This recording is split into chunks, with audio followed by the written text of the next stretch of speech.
At sa pagpapatuloy ng ating recap, matagal na taon na ang nakalipas sa bansang Japan, ang angkan ng ninja ay nagtrabaho ng lihim at pinanatili ang kaayusan sa loob ng bansa na may isang pangunahing tuntunin na ang mga tao sa loob ng organisasyon, ay hindi kailanman dapat magbahagi ng anuman sa mga natutunan dito sa mga dayuhan sa ilalim ng anumang pagkakataon. Gayunpaman, dahil sa mga pangyayaring kasangkot ang isang eroplano at 2 tore ay binago nila ang kanilang patakaran para sa pagpapanatili ng kaayusan sa buong mundo, pinahihintulutan na ngayon ng organisasyon ang mga dayuhan na matutunan ang kanilang mga sekreto sa layuning makabenepisyo ang Japan.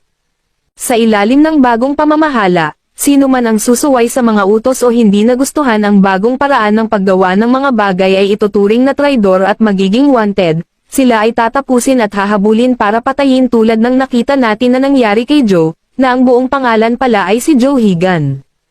Nagising siya mula sa kanyang bangungot at nakita natin na sinasaktan niya ang leader ng koponan ng ninja para sa impormasyon, ngunit ang strain sa kanyang katawan ay sobrang lakas kaya siya ay bumagsak sa lupa. Bigla niyang narinig ang pamilyar na boses ng isang matandang lalaki na hindi niya inakalang makikita niya muli sa buhay na ito. Ang matandang lalaki ay si Dr. Higan na pinupuntahan niya noong araw kaya nang marinig nito ang nangyari sa pamilya niya, nag-alay siya ng kanyang pakikiramay at tinanong din niya kung bakit hindi suot ni Joe ang kanyang pagkukunwari ngayon, kaya ipinaliwanag ni Joe na natagpuan ng organisasyon ang paraan para matukoy sila kahit na may suot na pagkukunwari, kaya ito'y naging ganap na walang silbi. Iyon ay masamang balita subalit binago niya ang paksa at nagreklamo ang matandang lalaki na lagi siyang nabubugbog tuwing nakikita niya si Joe, ngunit sa kabilang banda, siya ay isang doktor kaya dumadalaw lang sa kanya si Higan kapag siya ay nasaktan. Tiningnan ng matandang lalaki ang braso niya at napansin na ginamit niya ang kanyang lihim na sining ng Stark Awareness sa isang laban, na nag-iwan sa kanyang braso sa kasalukuyang kalagayan ng pagkasugat. Binalaan niya si Joe na kung gagamitin niya ito muli, ito na ang magiging katapusan niya kaso pagkatapos ay tiningnan niya ang likod ni Joe at sa isang sugat na ganoon, dapat sana ay patay na siya. Personal niyang hindi maunawaan kung bakit siya nabubuhay, o kung gusto pa niyang mabuhay pero kung ito man ay dahil sa swerte o may ibang bagay na nagpapanatili sa kanyang buhay, ang tanging nais ni Joe ay lumabas at bumawi. Sinabi sa kanya ng doktor na kahit gaano pa katibay ang kanyang katawan, aabutin pa rin siya ng hindi bababa sa 1 linggo bago siya makabawi subalit wala siyang 1 linggong hihintayin at kailangan lang niyang makagalaw muli, at pagkatapos ay lalabas siya para humingi ng mga sagot mula sa mga hindi inaasahang bisita at pagkatapos niyang magawa ito, hahanapin niya ang bawat isang taong kasangkot sa nangyari sa kanyang pamilya. Iniisip ng doktor na kabaliwan ang pagtangka nitong mag-isa, ngunit hindi ito magiging hadlang sa kanyang pagsubok at pumayag ang doktor na gawin ang kanyang hiling. Kaya naman pinatulog si Joe gamit ang karayom at paggising niya, ayos na ang kanyang katawan para maibalik sa ayos ang lahat at iniwanan pa siya ng isang pakete ng mga pangunahing pangangailangan. Tiningnan ni Joe ang kanyang backpack at nakita ang business card na iniwan para sa kanya ni Mike noong siya ay nasa ospital, ngunit ipagpaliban niya muna ito dahil sa ngayon, mayroon siyang lakad kasama ang leader ng koponan ng ninja. Sinimulan niyang saksakin ito sa tiyan ng ilang beses gamit ang kutsilyo. Nagdudulot ng matinding sakit sa ninja, ngunit sinabi niya na hindi ito sapat para pilitin siyang magbigay ng impormasyon dahil ang mga ninja ay sinanay na hindi kailanman magbibigay ng impormasyon sa ilalim ng torture. Alam ito ni Joe na totoo, ngunit hindi ito tungkol sa pagkukuha ng impormasyon mula sa kanya at ito ay walang iba kundi paghihiganti sa kanyang nagawa, kaya ginugol ni Joe ang ilang oras sa paulit-ulit na pagsaksak sa ninja hanggang umaga. 2 araw na ang nakalipas sa paulit-ulit na pagsaksak at handa na si Joe na tapusin ito. Kaya binuhusan niya ang lalaking ito ng gasolina mula sa isang jerrycan, na nagpapagising dito at sinubukan ng ninja na tuyain si Joe sa pamamagitan ng pag-alala kung gaano siya nasiyahan sa pagsaksak hanggang mamatay ang asawa nito. Pinutol siya ni Joe at sinabihan na malapit na siyang ihulog sa malalim na impyerno at kahit tumigil ang kanyang puso, hindi siya makakalaya mula sa paghihirap na naghihintay sa kanya, pagkatapos ay ibinagsak niya ang apoy at pinanood habang nilalamon ng apoy at sinusunog ang katawan nito hanggang sa ito'y maging abo. Sa punong tanggapan ng FBI, galit na galit si Mike dahil inalis siya sa investigasyon sa kabila ng lahat ng nangyari. Si Emma ay muntik nang mawalan ng malay at ang buong bubong ay natatakpan ng pulang pintura na tila dugo ng tao, kaya malinaw na may nangyaring ilegal doon.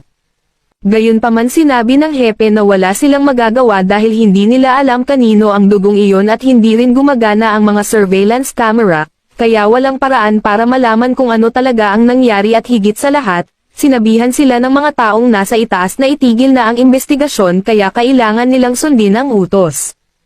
Ngunit matigas pa rin ang ulo ni Mike dahil alam nila kung ano ang nangyari. Dahil sa nakita ni Emma ang buong pangyayari sa kanyang mga mata at alam na si Joe ay inatake ng mga asasin.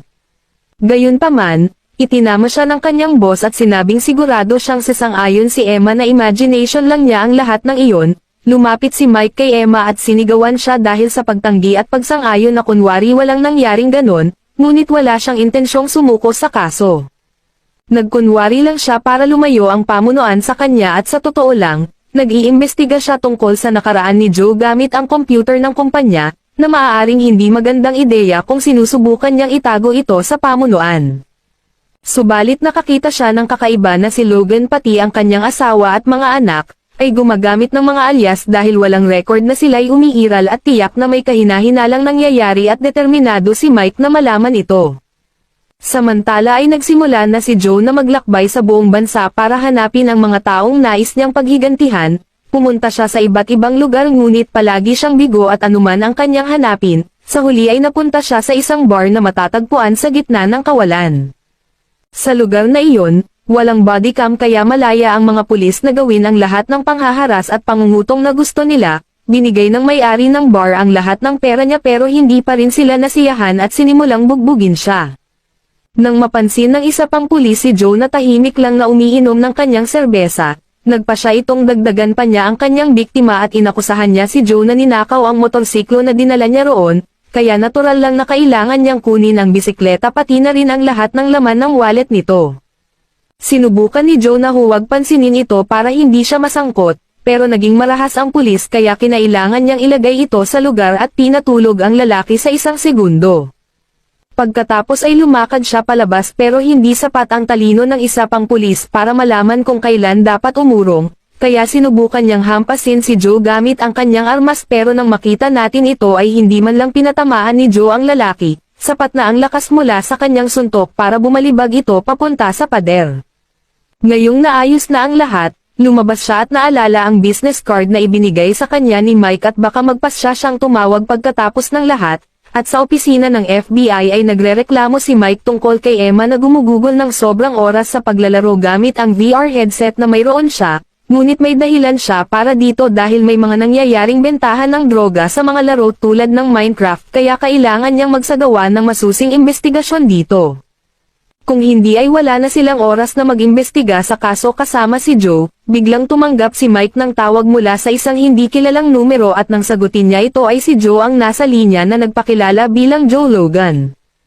Agad na binato ni Mike ng libro si Emma para tumigil ito sa paglalaro at simulan ang pagtunton kung saan nanggagaling ang tawag at sa pagitan ng panahong iyan, susubukan niyang panatilihing nasa linya si Joe ng sapat na haba para matukoy ang kanyang lokasyon.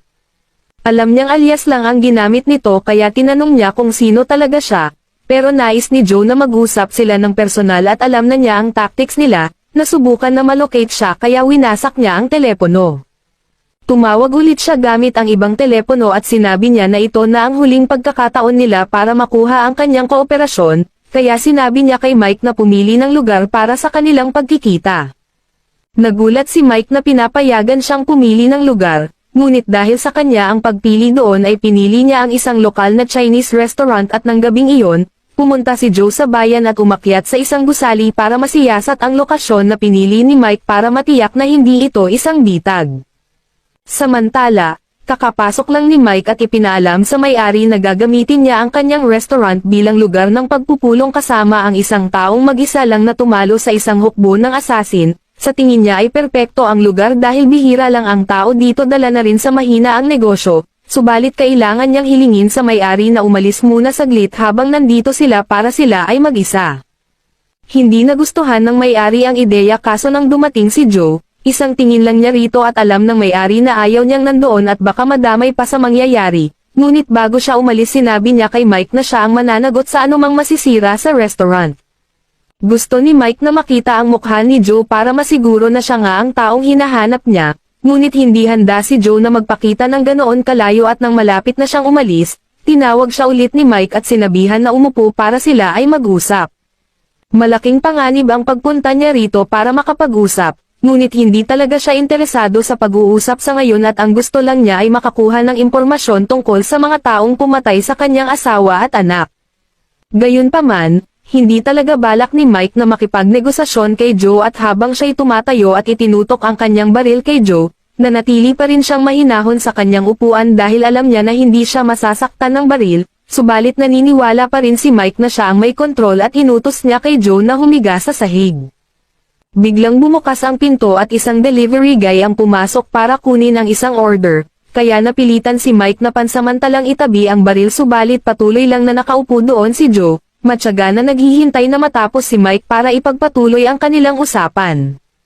Muling bumukas ang pinto ngunit hindi ito isang pangkaraniwang delivery driver, ang isang pekeng empleyado ng DoorDash ay biglang sumugod kay Joe para siya ay patayin, ngunit napigilan ito nang ihagis ni Joe ang isang upuan sa kanya. Pagkatapos ay bumunot siya ng kutsilyo habang sila ay nag-uumpugan sa gitna ng restaurant. Nakatayo pa rin si Mike at nagbabanta sa kanilang dalawa na tumigil habang nakatutok ang baril, nakakabilib dahil nagawa niyang iwasan ang isa sa mga atake ng DoorDasher. Kaso nang magpaputok si Mike ng baril sa kanya, nai-deflect nito ang mga bala at lumapit kaya hindi maganda ang kinalalabasan ng tsansa ni Mike na makaligtas, pero sa kabutihang palad ay kailangan pa siya ni Joe na mabubuhay kaya nailigtas siya mula sa tiyak na kamatayan. Ang DoorDasher ay may pangalawang set ng mga kamay para sa dobleng kapasidad sa pakikipaglaban, kaya gumamit din si Joe ng parehong tactics at gumamit ng kanyang smoke technique para lumikha ng dalawang dagdag na set ng mga kamay sa kanyang likod.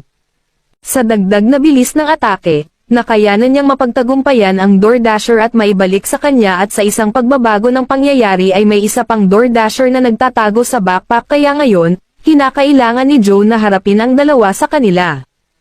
Iniligtas muna niya si Mike, pagkatapos ay gumamit siya ng apoy para ma-distract ang dalawa, na nagresulta sa pagkapako ng kamay ng isa sa pader at pagkasaksak ng ulo ng isa sa kanila ng kutsilyo. Ang isa naman ay nauna nang naputol ang ulo at ngayon natapos na ang labanan, sumuko na si Mike sa pagtatangkang arestuhin si Joe at gusto na lang niyang malaman kung sino talaga siya. Sinabi ni Joe kay Mike na siya ay isang ninja pati na rin ang lahat ng tao sa likod ng mga pagpatay na nangyari kamakailan. Narinig na ni Mike ang mga usap-usapan tungkol sa mga ninja sa kalye, kaso hindi niya kailanman inakalang maaari silang maging totoo at di nagtagal ay tinamaan ng isang drive-by shooting ang tindahan na naglalayong patayin ang lahat ng saksi kaya nagtago sila ni Joe sa likod ng isang mesa para sa kanlungan, at hindi din natin alam kung saan gawa ang mesa na iyon pero nakita nating matibay ito dahil sa ito'y nakatagal sa matinding putukan at nanatiling buo. Pagkatapos ay inilabas ng mga kalaban ang isang RPG kaya tumakbo sina Joe at Mike para magtago sa likuran habang sila ay nagpapaputok at umalis. Pagkalipas ng ilang sandali at pagkawala ng alikabok, nawala na si Joe at naiwan si Mike na may maraming katanungan at isang bill para sa pagsasaayos ng restaurant. Pinuntahan ni Mike para makita ang sandata ng DoorDasher at wala siyang ideya kung anong uri ng teknolohiyang sandata ang mayroon sila para makapinsala ng ganon kalinas sa kanyang body armor, at biglang nagsimulang magpatugtog ng isang advert para sa nangungunang tech company sa mundo, kaya mukhang may kinalaman sila sa lahat ng ito. Sa ibang lugar, ang pinuno ng clan ay nakatanggap ng ulat na buhay pa rin si Hagen kaya kailangan niyang magdoble ng pagsisikap kung gusto niyang siya ay mamatay.